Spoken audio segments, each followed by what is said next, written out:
Krishna Krishna, Hare Hare, Hare Rama, Rama Rama, Hare Hare. As I've been mentioning, this particular Shastra is very spiritually technical. There are many roots, subroots to the subroots, and unlimited subroots to the subroots. In my own attempt to study this Shastra, I became more and more bewildered as I continued to study. I found it so unlimitedly deep and hard to really understand unless I actually went over and over and over again the points. It's the most complete science, or the complete explanation of the science of bhakti in the most concise possible way. And it's divided into 8 sections called showers. These are showers of nectar. The nectar is pure devotional service coming from the cloudburst of the lotus feet of the Lord's mercy onto the jivas strewn throughout the material existence. So we went through what is bhakti, how does bhakti manifest itself into the hearts of some and not into the hearts of others, how bhakti is independent yet at the same time comes by way of mercy. We discussed what are the aspects of a person who is unsteady in their practice of devotional service. What are the symptoms? What we say, enthusiasm that goes on and off, up again, off again, on again, off again. One day wants to renounce, the next day wants to enjoy everything. Attachment to wealth, to fame, position, power, prestige, and followers. Absorption in material sense gratification, and one cannot concentrate on devotional activities even though one is sitting amidst the devotees. Sometimes in kirtan our mind goes to sense gratification and starts to dwell on these things. And although we're surrounded by the holy name, our minds are absorbed in something completely different. So these are symptoms of unsteady bhakti. And also there's a mention of how these things become unable to uproot if one has other forms of obstacles, like sleepiness during class, during hearing, during chanting, during remembering. There's 5 of these are mentioned here. Talking mundane things during devotional service, incapable, although one is involved in the activity, disinterested in hearing and chanting. Tendency to get angry or greedy or arrogant during devotional service, and just absorbed in sense gratification. These things are blockages which makes the anarthas unable to disappear. So by overcoming these obstacles, we can effectively work on our anarthas. These things are blocks to the solutions. They're not the solutions, they're the blocks to the means of the solutions. So that's in the third shower. So we did 4 showers. And today we'll do 5, 6, and 7. Now, the progression of the text is that we're going from one stage of bhakti to another, from association to bhajana kriya, initiation, to removing anarthas. And then we mentioned how until one becomes steady in the execution of the devotional service, they're always vulnerable to fall down. Unless one reaches the platform of steadiness, And the symptoms of steadiness are, if you read the last block, it says steadiness is characterized by absence of the five things: lethargy, excessive sleep, distraction, indifference, bad habits, and a taste for material enjoyment. Those still present modes of passion and ignorance are ineffectual. In other words, the passion and ignorance modes might still be there, but still they have no effect. And one develops an intensity and a natural ease, that means it becomes easy to hear and chant the voice of the Lord. It's not an effort. So these are the symptoms of steadiness, and here you can see in the chart how the different anarthas are removed on different levels. Serving oneself is almost complete on serving Krishna is in its very preliminary stages. Complete all bad habits and good habits, materially bad habits and good habits are almost gone. So until we reach that stage of Nishtha, steadiness, our devotional service really hasn't begun. Although we're practicing and still we may even be initiated, we're off again, on again, on again, on again, on again. Therefore, one has to root out those anarthas that cause us to become unsteady. And we mentioned these different anarthas. There's 16 anarthas for offenses, 4 that come by way of pious activities, 4 that come by way of impious activities, and anarthas that come by the execution of bhakti itself. And then we also talked about the offenses. So now we've gone past Nishtha in our discussion. We'll come into the stage of Ruchi. So Ruchi is the 5th shower, and then I'll begin. Abhyas is repetition in bhakti. On the stage of Ruchi, one starts to want to engage more and more in the process of hearing and chanting. Can't get enough of hearing and chanting. One develops a sweet taste for hearing and chanting the voice of the Lord. Ruchi develops a routine, and one becomes naturally attracted to the process. We're not naturally attracted to Krishna yet. That's on a higher stage. We're attracted to the process of awakening our love for Krishna. We're interested in hearing philosophical talks. We're eager to take part in these things. We love to hear Krishna's pastimes. We especially love kirtan. And we are eager for these are ruchi. Ruchi is a sweet taste. Now there's 2 kinds of ruchi. Vastu Vaishistya Apeksini. That is ruchi that is awaiting specific requirements. And the other one is Vastu Vishishta Anapeksini, without awaiting specific requirements. You got that? They know what I mean about this text. So Vastu is Krishna. He's the worshipable object. So to explain it a little easier, excellence of elements and without excellence of elements. In other words, one will find pleasure in any form of kirtan.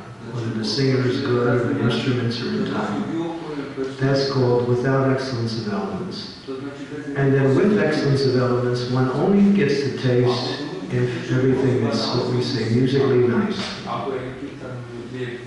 Without excellence of elements is even higher than with excellence of elements.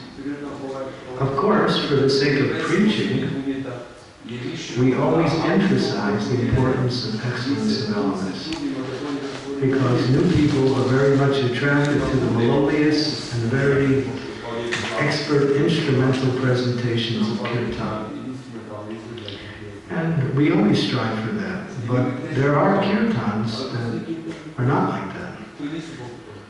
Bhaktisiddhanta Saraswati Maharaj would lead a kirtan, and Prabhupada said he couldn't sing at all. He wasn't a good singer.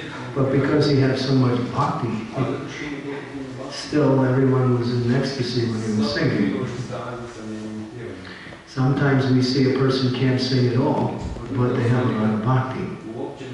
And even though the excellence of elements is not there, the bhakti is prominent and inspires the heart to become attracted. So, with excellence of elements and without excellence of elements.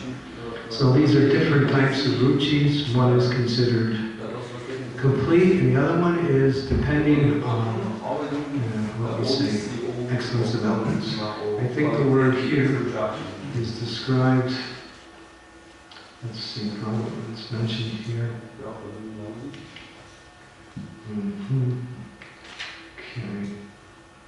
In the first type of ruchi, such conditions as kirtan and bhajan, having a beautiful melody, was an indispensable requirement. So that's the first one with excellence of elements.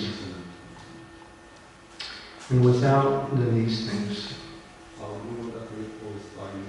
Ruchi is another symptom of ruchi. One starts to become completely disgusted with material life. It sucks. To use a very simple word. One just thinks, oh man, this world is so horrible. And material sense gratification, look at these fools. They're less than children. Seeing the material world and people with performing material acts, it's disgusting.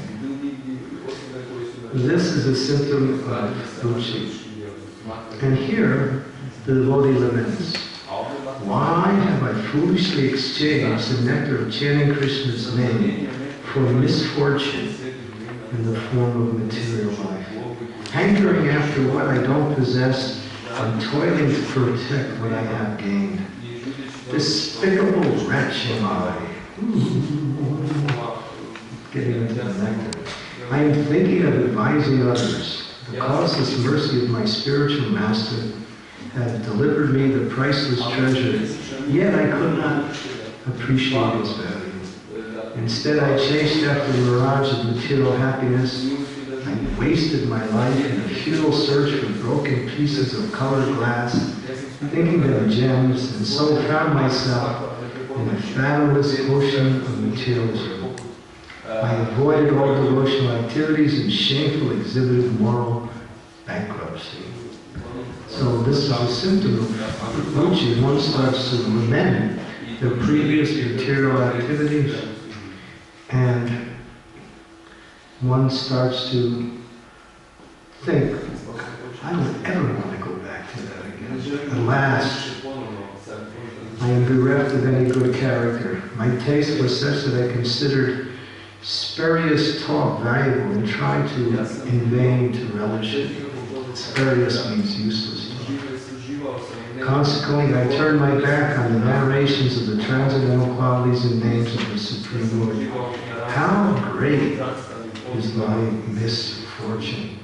Whenever I had the opportunity to hear about Krishna, I fell asleep. But as soon as I heard any mundane ramblings, I forgot my weariness and eagerly absorbed in the word. Oh, wow. Really? That happened? No kidding. She did that? Whoa! No, can't believe that. Ruchi for gossip, you know.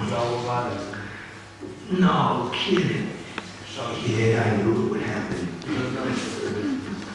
When it comes to Krishna's pastimes.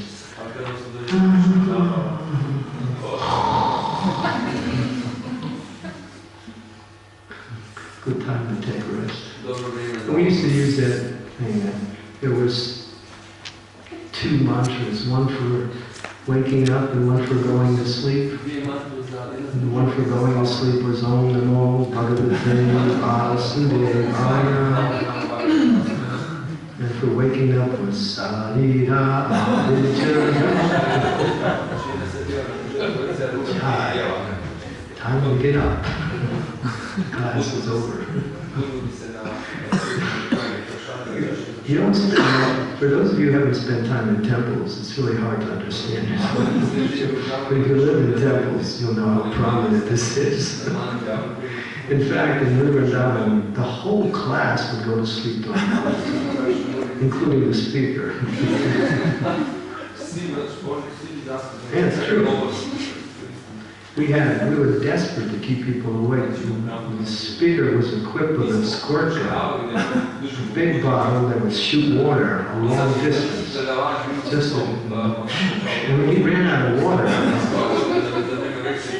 most of the class, just to keep the devotees awake. And then they would tell them, just stand up, but then they would fall asleep standing up. So there wasn't this little joke about the waking up mantras and sleeping mantras. It was actually quite appropriate. Because that's the way it was. I forgot my weariness and eagerly absorbed every word. In this way, I endlessly insulted saintly persons and intruded on their assemblies. What abominable means had I not used to fill my belly? I'm ignorant of the consequences of my action. What hell will my behavior force me to visit, and for how long? So this is the nature of one who is tasting the happiness of Krishna consciousness. They look back at material life and condemn themselves for even having any interest in it, and now they simply want to keep their mind distance from anything material. And this is also a type of repentance. I think in Christian tradition they call this contrition. Contrition is when the heart becomes so overwhelmed with sadness due to seeing how one has become distanced from the Lord. And there's this type of remorsefulness that comes. It's called a contrite heart. And this is purification. If we don't look back at our material life and get disgusted, we will never actually come to the platform of love of God. Material life is simply meant to keep one in a stage of forgetfulness of Krishna. Therefore, spiritual life is the process of waking up to reality. So it says that until one becomes a devotee of the Lord, one hasn't reached human life yet. Human life begins when one seriously takes up the process of bhakti. So I mean, that may be a strong statement for some of us. But for those who are on that higher platform, these are just simply mild explanations of reality. So the more advanced you are, the more you can see the futility of material life.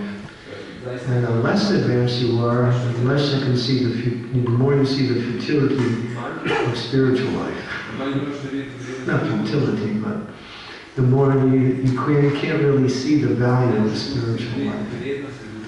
I gave that example, a little analogy, that one yogi, he meets this man is blind, doesn't have any children, and he's completely poverty-stricken. So this man serves this yogi, the yogi offers him a benediction. He says, I'll give you one of the three things. You can either have your eyesight back, you can have children, or you can have wealth. So the man says, all right, I want to see my children when I stand on the top of my palace. That's Krishna consciousness. That's the point. If you're Krishna conscious, you get everything. There's nothing left out. Happiness, satisfaction, peace of mind, eternal life with Krishna, love, fulfillment of all desires, Everything is there within the package of Krishna consciousness, because Krishna consciousness is the natural state of the living entity's existence. Okay, so this is Ruchi. Okay, this is a little bit about Ruchi. Any questions about Ruchi? Some of its qualities, characteristics? We just finished the 6th chapter. That's all there is on this one. It's just the mood of absorption into and then the condemnation of material life. Yes, Ishwar, important. We understand from Madhurya Kadambini that there are these two types of ruchi. This condition with the external environment and unconditioned. So my question is, this first, which is conditioned, is this a ruchi or taste which can appear also on preliminary stages of devotional service? In fact, even love of God can appear on the preliminary stages of love of God, but one cannot stay on that platform. That's explained in After Devotion. Rupa Goswami explains that when even a gross neophyte who comes in contact with spiritual life, with association of devotees, with the process of Krishna consciousness, can experience ecstasy. I think maybe some of us, when we first met the devotees, we had an ecstatic experience, came to a kirtan and we felt like you were in a completely spiritual world. It was like your whole mind, and because you're innocent, you just walk in and all of a sudden everything just hits you and your heart is open, you're receptive. Because you have no preconceived notions, your heart is open, you absorb everything, and immediately the soul experiences great pleasure. But then you stay in devotional service for a while, and then you start seeing things ordinary. And that blocks your ability to absorb and experience that same ecstasy. You start seeing devotees in a material way, you start seeing the process in a material way. You start complaining, you start finding fault. And then that ecstasy is no longer available until you actually get through these anarthas. So it's not like Krishna is giving somebody some special favor at the beginning. It's not like that. It's just that when you come innocently, first contact with devotional service, you have no preconceived understanding, and you're simply looking for some experience, and you're open for it, and you get ecstasy. Either through kirtan or through prasadam. Sometimes the first time you come, you eat 10 plates of prasadam. And you say, where's the 11th plate? We ran out. It's just like you can't get enough of Krishna consciousness at the beginning. But then again, after a while, you start superimposing your old ideas on spiritual activities and devotees, and then the mind becomes again clouded. So the idea is to keep that mood, but you have to go through the process of purification. Then it'll come back, and then you become fixed in Krishna consciousness. The temples are places of devotional service. The deities are Krishna Gornitai. There's not a replica of Gornitai. Lord Chaitanya is here, Gornitai. Prabhupada is sitting on the Vyasa-san. Every devotee here is more advanced than me. And the prasadam here is a great benediction. If we have that appreciation and gratitude for the gift of devotional service, then you'll always be happy and satisfied in any situation. We have to see like that. And that's seeing through spiritual vision, or seeing through Shastra. And then we act on that by serving in that mood like that. If someone does some service for you, you think, oh, thank you very much. Not that, yeah, okay, you did something. Thank you. It's your devotees appreciating the opportunity to accept service and to also to offer service. So gratitude, appreciation, a mood of, that's the mood of a devotee. And then you'll see this place is not some just building, it's actually the spiritual world. We have that vision. Every devotee is part and parcel of Krishna. In the heart of every devotee, Krishna resides. In the heart of all living entities, Krishna resides. So we bring spiritual consciousness into the material world and we transform material into spiritual. Because from the highest platform of understanding, there's nothing material. Material simply is a vision that is cut off from reality. Therefore, one who is actually on the spiritual platform sees everything in relationship to Krishna, sees Krishna within everything.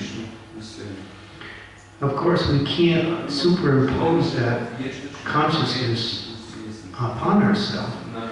We develop it through hearing and chanting. The question is, do we have a taste for hearing about Krishna? If we don't, we should practice to get the taste. We should hear about Krishna as more and more. You can't love Krishna unless you hear about him. There's no question of loving Krishna unless you actually develop a relationship with Krishna by hearing about him more and more. His names, his forms, his qualities, his pastimes, associating with his devotees, serving his devotees. And then your love for Krishna will naturally awaken. And so the process is hearing and chanting. So we have to be absorbed in this process.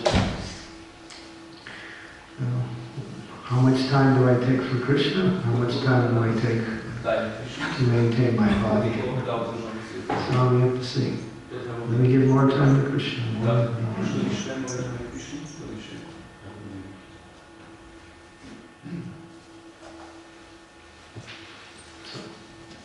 We have our services, but service must be supported by proper hearing and chanting. This is where the nectar is. Hearing Krishna's pastimes, Lord Chaitanya's pastimes, Lord Srideva's pastimes, Rama's pastimes. It's pure nectar. But the nectar is not there in the beginning. It's awakened through repetition. Just keep going. Break through that. It's like in kirtan sometimes. You're in kirtan, but there's no taste. And you just push yourself. And sometimes we say, chant louder, chant from the heart, chant, hear yourself. It's like Satchidananda Maharaj said. I was just listening to him at the Mayapur kirtan. Dear devotees, hear yourself when you chant. He's like glowing. He said, please try to hear your own voice. When you hear your own voice, you get ecstatic. Right? So there's an art to hearing. There's an art, and then we have to push to get through that, fog and smog and log that's holding and keeping us like a frog. We get that, we always get bogged down. So it's a push and then that's how ruchi starts to develop. We push yourself in the right direction. Lethargy, laziness, waiting for, I'll wait till the mercy descends. We'll be waiting here for 1,000 years. You gotta go for the mercy, and then it'll descend. Krishna will give it to you when he sees you're eager for it. If you're not eager for it, you can wait there for 1,000 years in the same body. So push, and then the sweetness comes.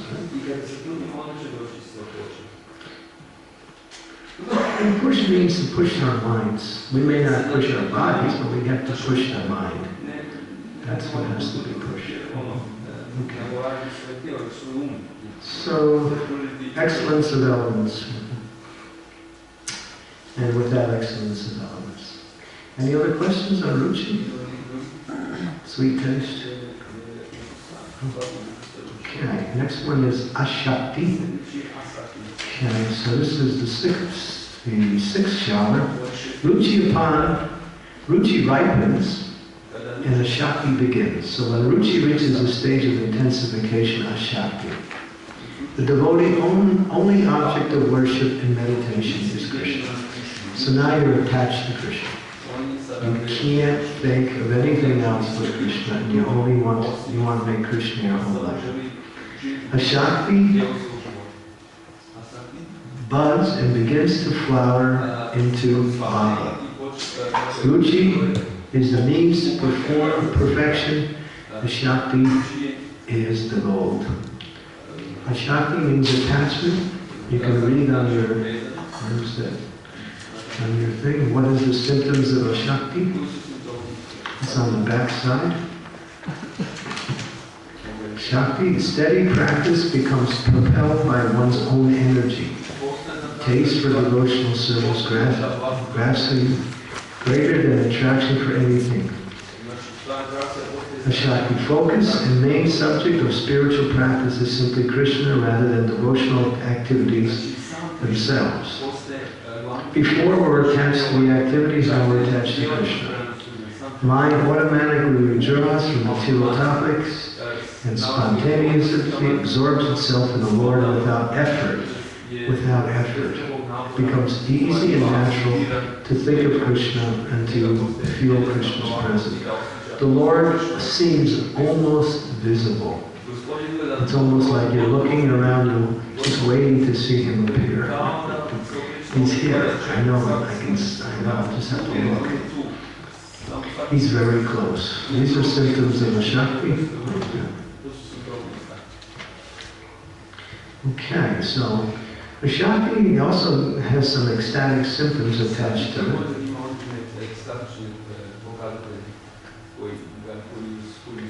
Happy to meet another saintly person. These are symptoms of Ashakti.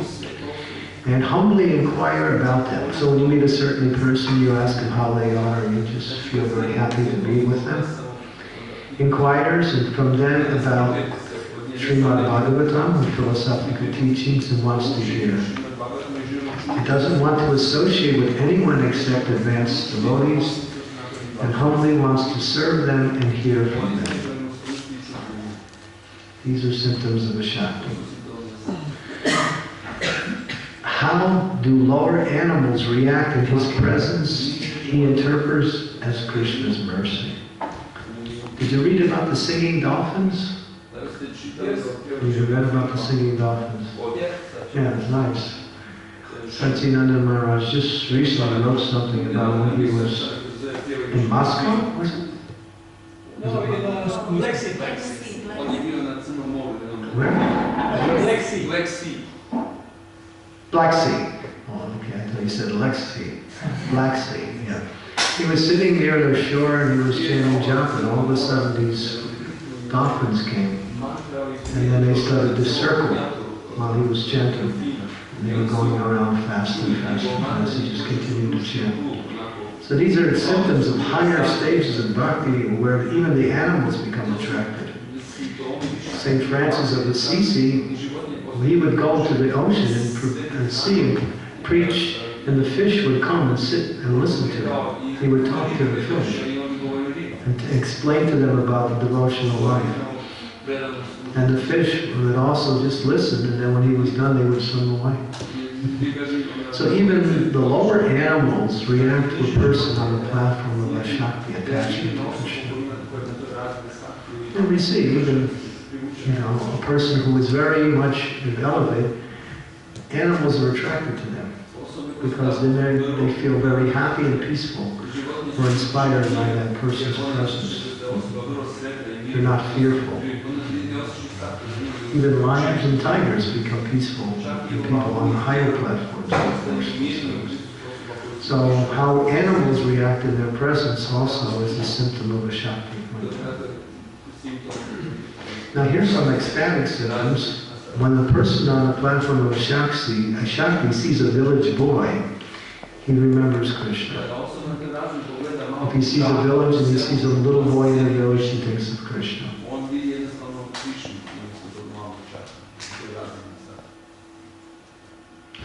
He acts differently. Sometimes he's abnormal. His parents, his friends, everybody thinks he's gone crazy. They label him a fool, mad, sick, deranged, crazy, arrogant.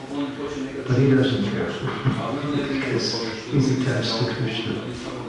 Always eager for transcendental association, he swims in nectar filled with loving devotion. So this is some of the symptoms of a Shakti.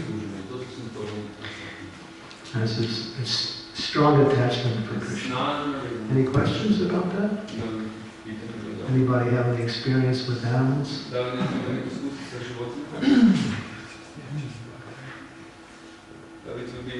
Yes. I fed the pigeons a few days ago, and he was right underneath my feet. Mm-hmm. He almost took it from my hand when I was feeding the pigeons. Yeah, he was happy to get prashadam from a devotee. Devotees give prashadam to animals. That's also a form of preaching compassion, because animals are also souls. So, a Shakti, I don't have much to say about that, other than what I mentioned, the attachment to Krishna. These are simply symptoms. When they think of material life, they don't even think about it, but if they happen to notice it, they become disgusted.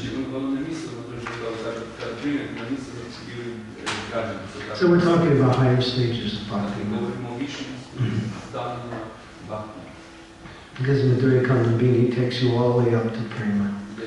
So it's nice to know these symptoms on the higher stages, even though we may not be on those higher stages.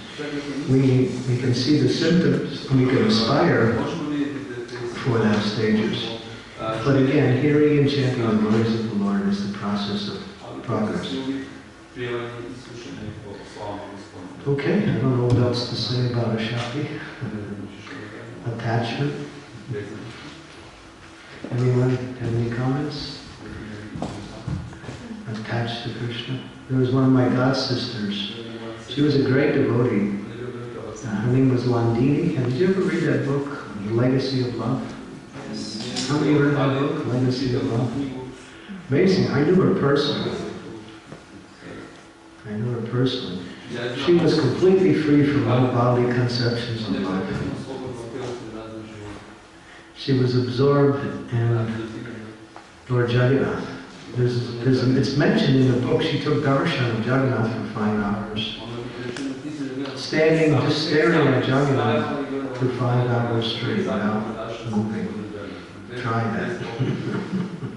You can't try it. It's something that comes natural. But she had that attraction for Krishna. And she went, I remember when she was asked to give class one time. And she sat on the Vyasasana to begin her class, and there was 2 brahmacharis sitting in the front. And one brahmachari said to the other, "A woman is giving class." And she heard it, and she looked at them and said, "Please don't put me on a bodily platform." She was completely free from the idea that she was a woman or anything. Her husbands would come to me and complain, "She's my wife, but she never spends any time with me." I said, "She's married to Jagannath. You just stare at the pictures."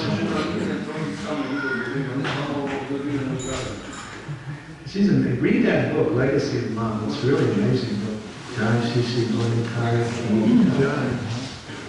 So we actually meet people who have these great symptoms of devotion to the Lord.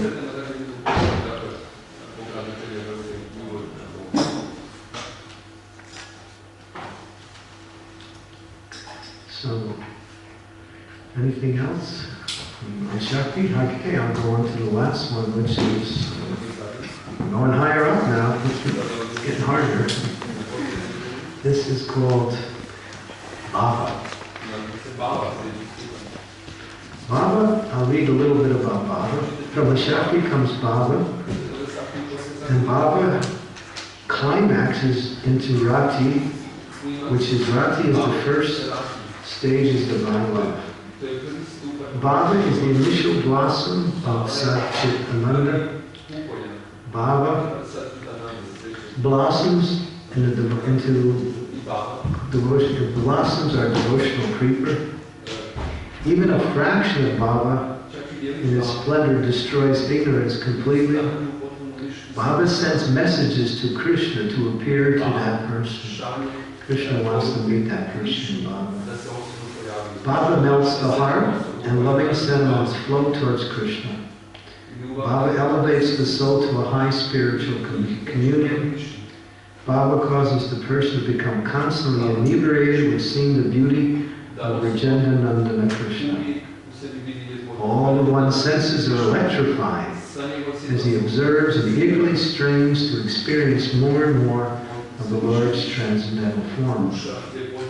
Baba itself will move. It moves of its own volition. Unpredictable actions experience various moods and ecstasies.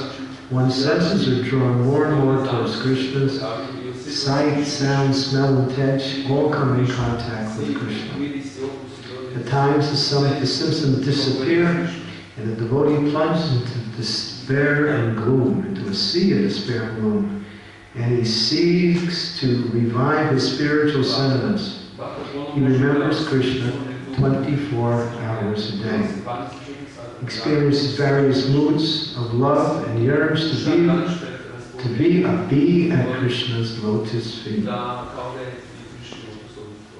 Non-devotees consider him mad or his brain is deranged.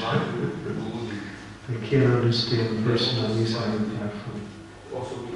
There's two kinds of Baba, coming from spontaneous devotional service, and Baba coming from Vaidhi Bhakti, regular devotional service. From spontaneous, one is uninterested in awe and reverence and relates to Krishna in the mood of Vrindavan. In Vaidhi, one lacks the position and sentiment, but Baba is influenced by opulence and a reduction in weight and depth, causes a reduction in weight and depth. Whatever that means. Sure. Okay, so these are symptoms of Baba. So Baba has 6 stages. And one starts to awaken their spiritual ras. Who are you in the spiritual world? Comes on the platform of Baba. There are 5 stages: neutrality, servitorship, friendship, parental love, and conjugal love. In neutrality, one feels serene. In servitude, one feels affection for the Lord. In friendship, one has camaraderie with the Lord. In parental, one has filial love. And with Madhurya ras, one has conjugal love. Baba becomes metaphorized, Hare Krishna. Baba becomes metamorphized in rasa by various sentiments such as vibhav, anubhav, vibhya, bhava, reigning in different kinds of style. The king of it all is Sai Baba. So if you read Bhaktivinoda Thakur's Jaiva Dharma, it is the most complete, thorough explanation of bhakti in all aspects of bhakti, and explains all these different categories of love and the different symptoms of those categories and how these different symptoms awaken. Krishna is Rasaraj. The jiva exhibits in receiving exalts in his receiving his mercy. Krishna is the pinnacle of all ras, as the ocean is the final destination of all smaller bodies of water. So, one on the platform of Baba is constantly experiencing loving relations with Krishna 24 hours a day. That's not even prema. That's Baba. Prema, you can't live in this world. Let's go mad.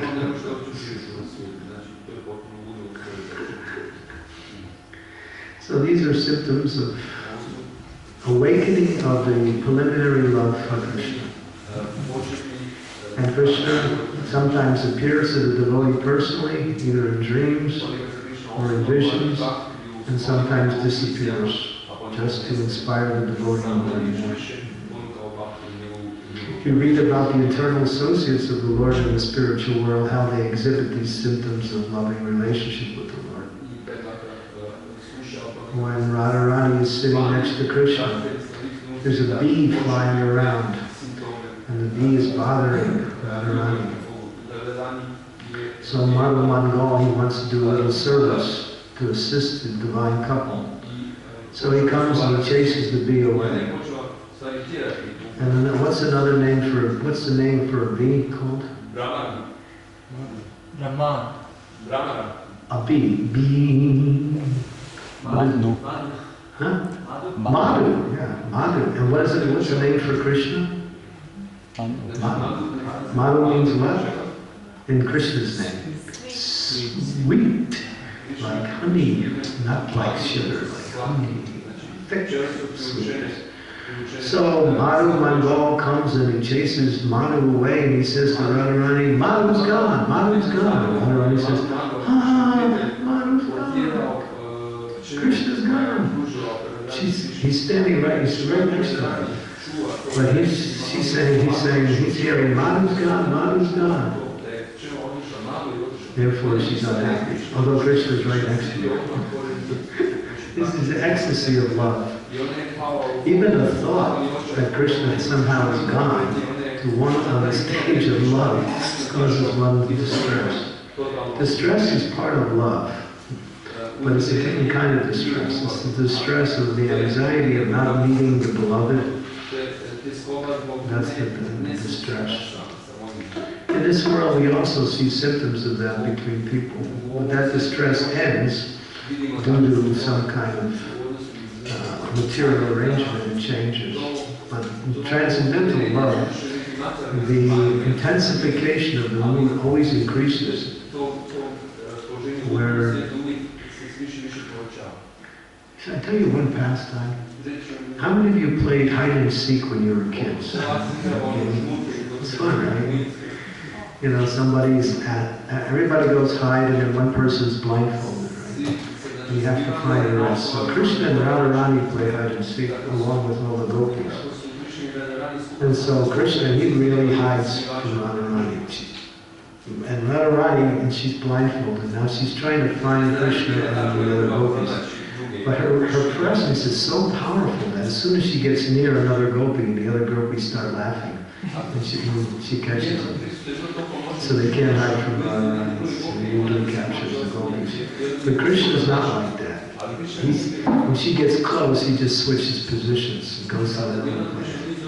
So she can't catch him. And finally, she decides to chant Hare Krishna. So she starts singing the Maha Mantra. And Krishna says, oh no, he can't move. He's not frozen. He's hearing her chant his name. And as soon as that happens, she catches it. And she said, I caught you. And he says, no, you cheated. You used a trick to capture him. She said, that doesn't matter, I caught you. And you're just a sore loser, that's all. So these are the pastimes of Radha and Krishna. They're sweet. And you can't get enough of them because they're just full of transcendental happiness. So, therefore, on the platform of sadhana bhakti, we can intensify our sadhana to the level of raganuga bhakti, when we hear and chant more and more the glories of the Lord. I can't emphasize that point enough.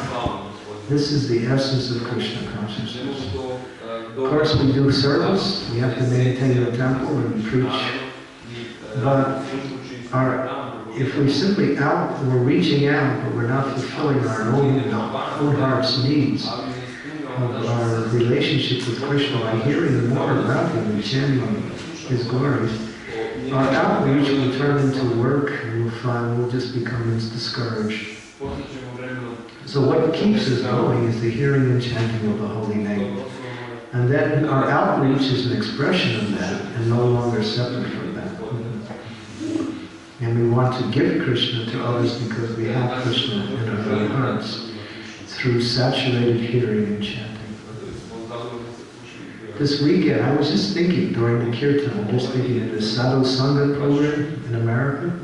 It's one of the biggest conglomerations of devotees around the world for 3 days of kirtan.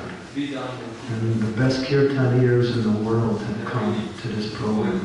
It's in North Carolina, USA.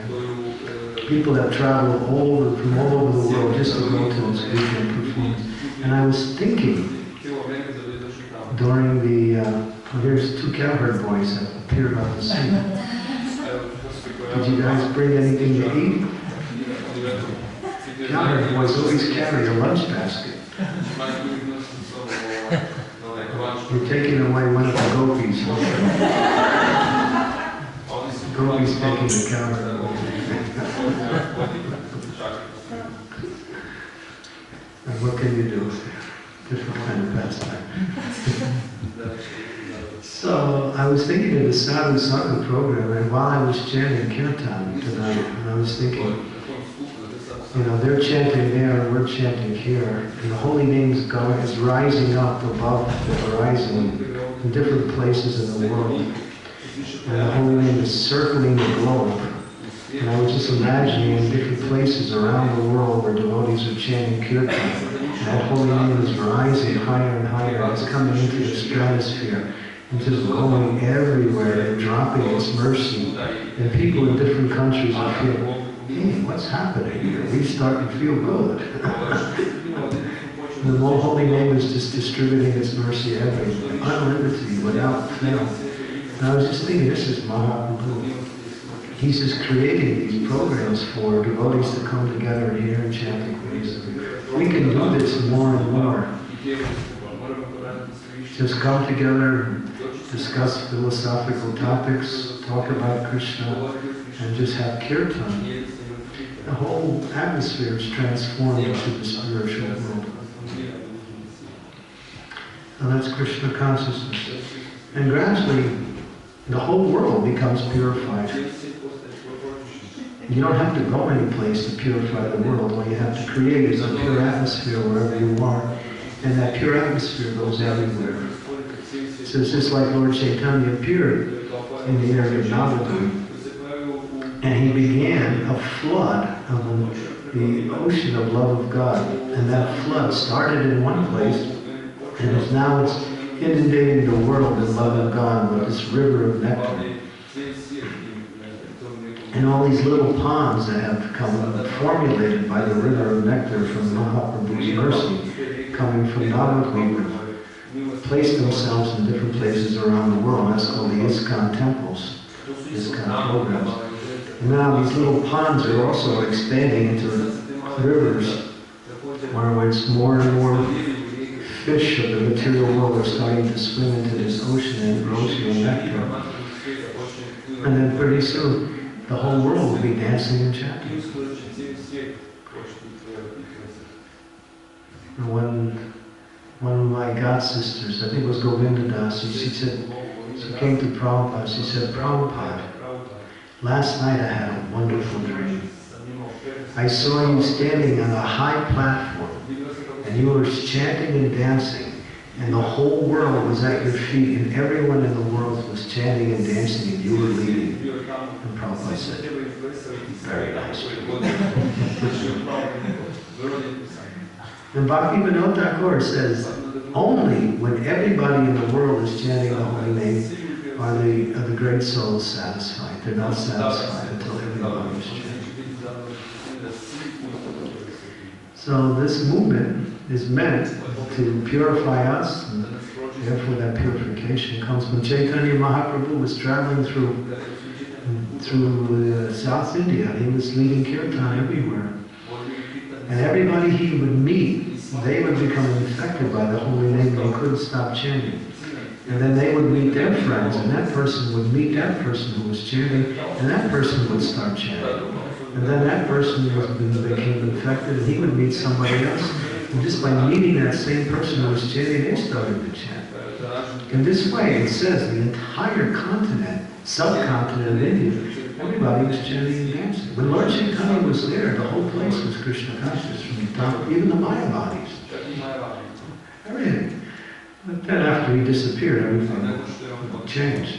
When Lord Chaitanya was there, he made the entire continent, subcontinent of India, Krishna conscious. Everywhere. So Lord Chaitanya is here now in his devotees to do the same thing.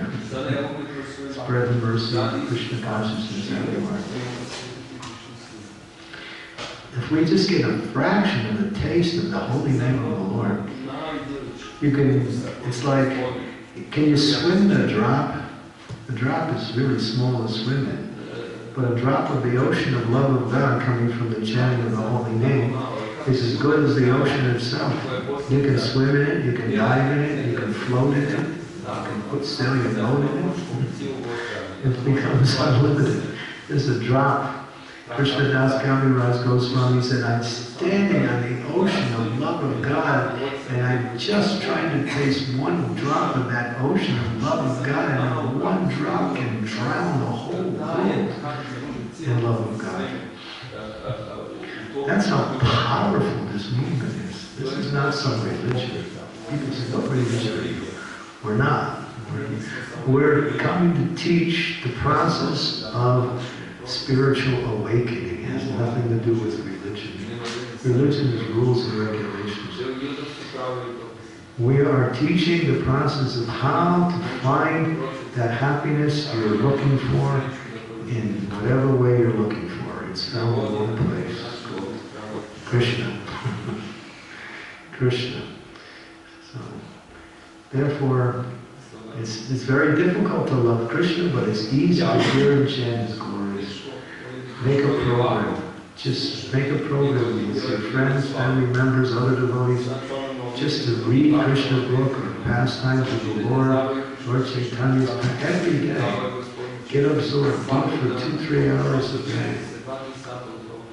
Don't worry, everything else will go on. The material world will still go on. It'll go on despite our involvement in it somehow. So, yeah, this is it. Quantity helps to bring about quality. Quality is the goal. So one on the platform of Bhava, I think I read all the symptoms of Bhava. Let me read it from here. You can follow along from your charts if you like. It says, mature attachment and emotion for the Lord. One is entering into pure goodness. Intense hankering to associate with Krishna. It uproots all ignorance. It begins experiencing one's eternal relationship with the Lord. It's rarely achieved, and it derives all concepts of liberation. It's like Govamanga Thakur says, mukti, liberation, bhakti, material enjoyment. Yes, who's that? Mukti and bhakti, we're here. Okay. All right. Thank you. We don't need anything today. Say goodbye. Bhakti and bhakti come to the door. We say, we offer obeisances. We got Krishna, we don't need you. So that's the symptom of a devotee on a higher platform that's not interested in liberation, freedom from this material suffering, or material happiness. it derives the concept of mukti and mukti. And we haven't got the love of God yet, so watch out. That's tomorrow. Oh, I'm afraid to read about that one. It's the longest part of Madhurya Kadambini. Vishwanath Chakravarti Thakur is on that platform, so he describes the last shower in great detail. So we'll do that tomorrow for the Bhagavatam class, and then from 11 to lunchtime we'll have a summary of this great scripture. The scripture is there in relation. It's called Trilogy? What is it? Huh? Yeah. Bhakti Trilogy.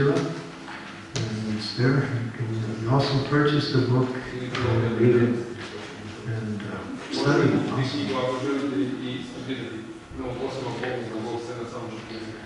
Okay, any questions? Ruchi, Shakti, any of the platforms of practice? Yes, Bindu. I wanted to ask, sometimes we meet people, they claim that they are talking or seeing Krishna. Mm-hmm. So, according to all this, what we heard. Well, I can see Krishna every day, just he's on the altar. Yeah. Prabhupada, someone said, do you see Krishna? Prabhupada said, you can see you come in, he's right there.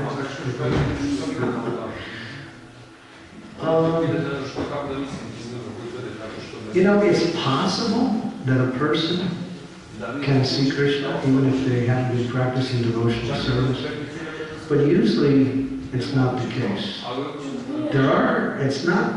This principle is not totally absurd. It's mostly absurd. People usually, have delusions. But there is a thing called Kripa Siddha, where the Lord appears to a person who has no previous activities of devotional service in this life. They don't know who they are in the previous life. So it's possible, but usually we doubt it because most persons want to present themselves as being advanced by saying such things. The thing is, if you really have a relationship with Krishna, what is the symptom of that relationship? What's the symptom of your relationship with Krishna? Service. You're serving Him. If you're not serving Him, there's no question of the relationship. And people talk about, so many lofty things, but let me see what you're doing. That's the indication of your devotion.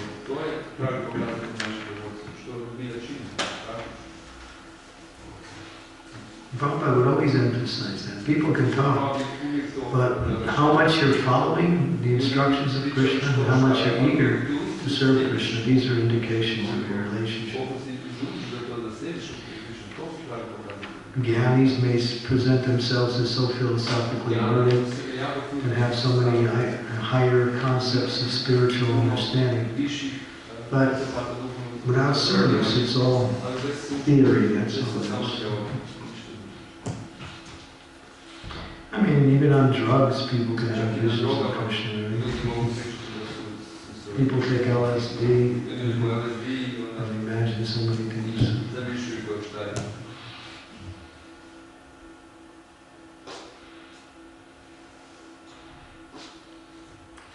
So, generally we doubt that, but it's also possible.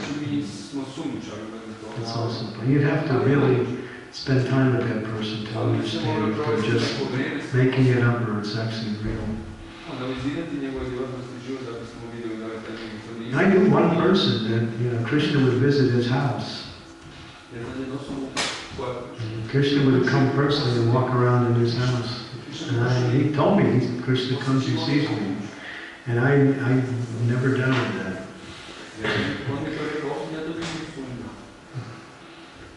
I never saw it, but I could tell just by this person's bhakti that it was true.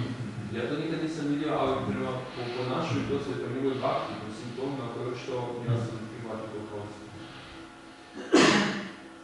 No, it is possible. Krishna is independent. He can do whatever he wants. He can appear to anybody, or he can not appear even to great souls. He follows his own will.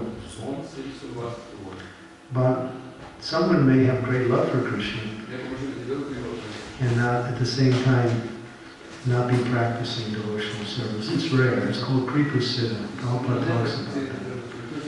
Perfection without following the process. Prabhupada gives the example. An university will award a person an honorary degree, although that person hasn't gone to the university. Because they're outstanding in a particular field, although they have no educational activity, they get an honorary degree without going to school. So that analogy gives some indication of Kripa Siddha. There's three perfections: Sadhana Siddha, Kripa Siddha, and what's the other one? Nitya Siddha. Nitya Siddha is those who eternally stay within the spiritual world. Sadhana Siddha, one who becomes perfect by through sadhana. Kripa Siddha, by special mercy.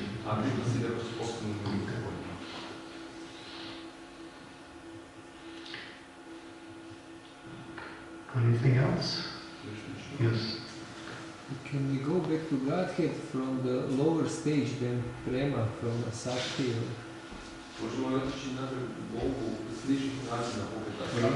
The question is, can we go back to Godhead from a lower stage, such as the Shakti?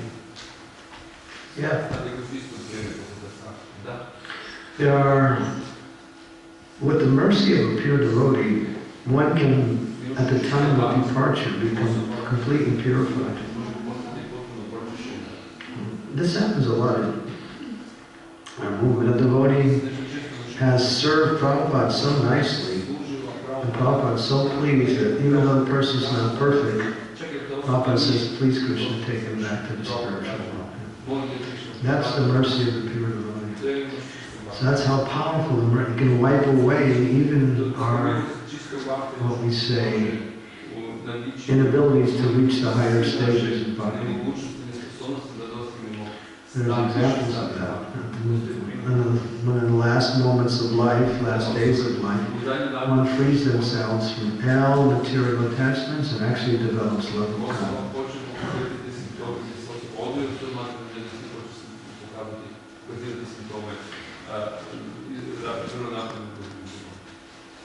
And there was one example, one devotee served Prabhupada so nicely, opened up many temples, preached with Prabhupada, and then fell away after Prabhupada left. Went back to his own material habits again. Started taking drugs and was just doing all kinds of nonsense. Finally he developed AIDS and he was dying. He went, and when he's towards his end of his life, he went back with the devotees and he stayed with the devotees. The devotees took care of him. And at the last stage, when he was leaving his body, he was sitting in his bed and his eyes got big and he said, Prabhupada, you've come! And that was the last word he said. And he left. He saw Prabhupada came to take him back to God. Because he did, he served Prabhupada so nicely. So the mercy of a pure devotee can wipe away all of one's residual attachments at the time of death. That's how important it is to become attached to a pure devotee.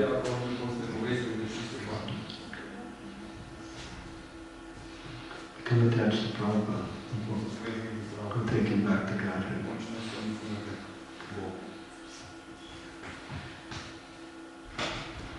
Yes. Which stage is the lowest to go back to that? Oh, you trying for that stage? Subhadra, you can answer more. I heard one lecture that we can go back about it from level of Nishta. Nishta? Yeah. Yeah? I don't know. Madhurya, that Madhurya which is expert for Bhagavad. Narayani? Yes. Yeah, Narayani. Narayani is a walking Shastra. You can ask her. She'll answer any question. Yeah, yeah. From the platform of Nishta, you can go back to that. Okay. There's hope for us.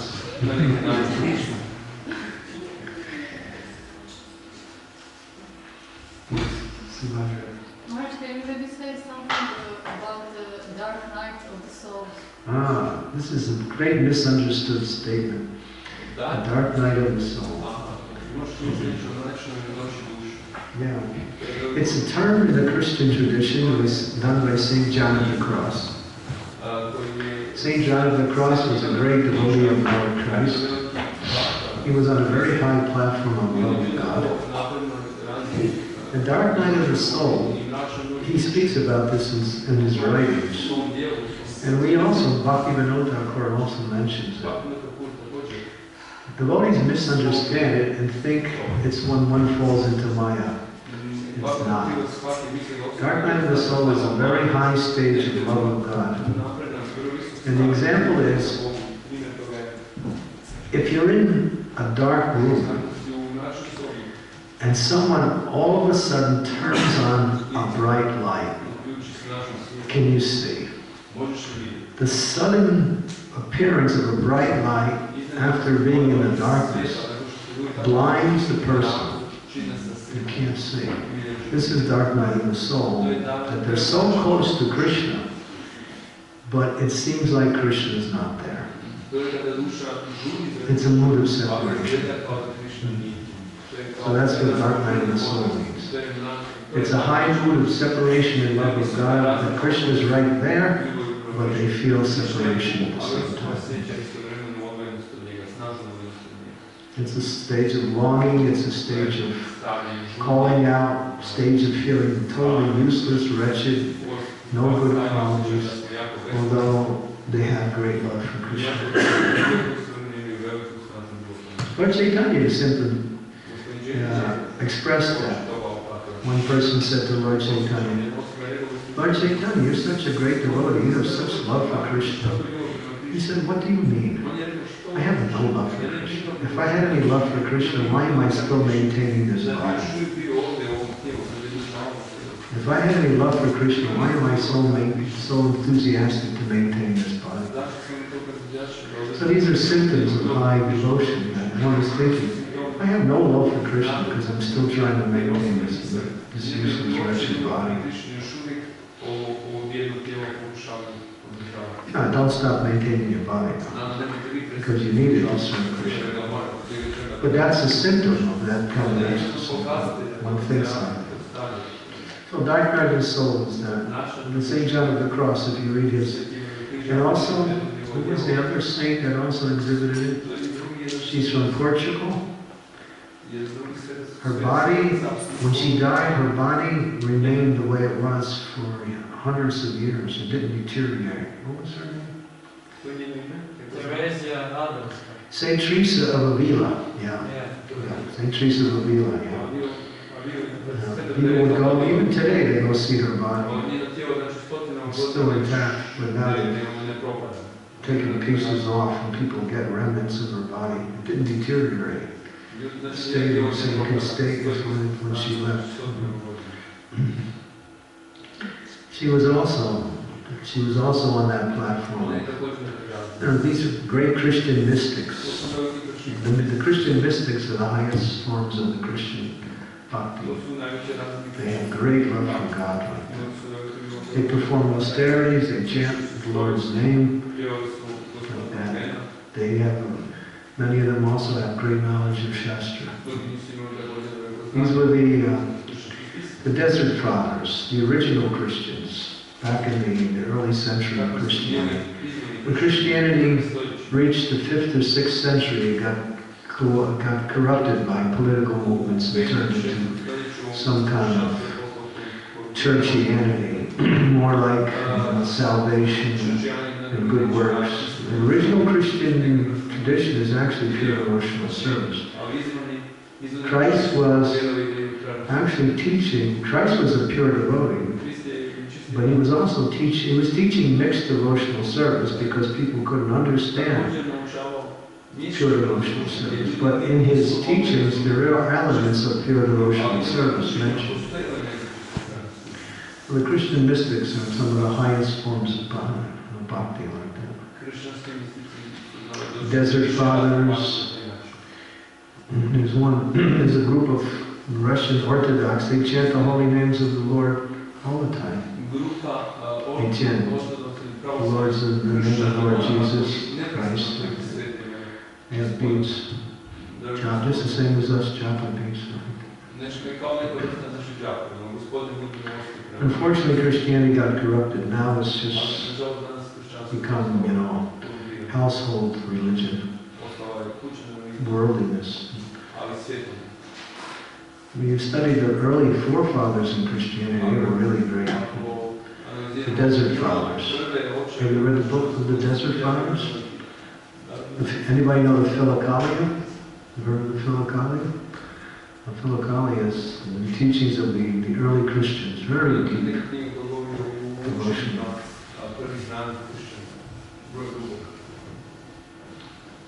Okay. Anything else on pure love of God? Yes, Dharma. Da li mi možemo prepoznati osobe koje imaju bavu, vrući, asakti? Can we, ordinary devotees, so to say, can recognize persons who have this higher stage of love of Krishna, like Baba, Ruchi? By symptoms. If you study the symptoms, then you can understand. The symptoms are mentioned here. But it's not so easy. Usually it says it takes one to know one.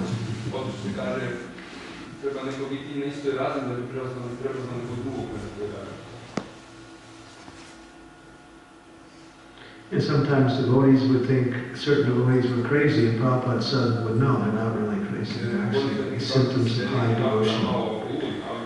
So, craziness looks like pure devotional service sometimes. But one is crazy and one is pure devotee.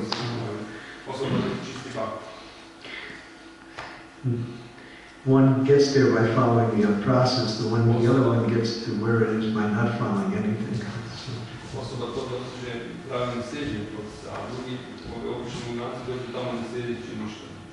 That's why if you read Jaiva Dharma, and you should read Jaiva Dharma, because Prabhupada said read it. He actually recommended we read that book. And that's the whole science of bhakti, in detail. Can't get a more complete shastra than Jaiva Dharma. Okay, so we're running out of time. Tomorrow we'll get into Prema Bhakti in the early morning hours. We also have some symptoms of Prema Bhakti right here, which will help you get inspired to express the love of God. It's called Prashadam. And we're giving out Prema Bhakti. Anybody want Prema? Okay. Prabhupada ki jai. Sweet balls ki jai.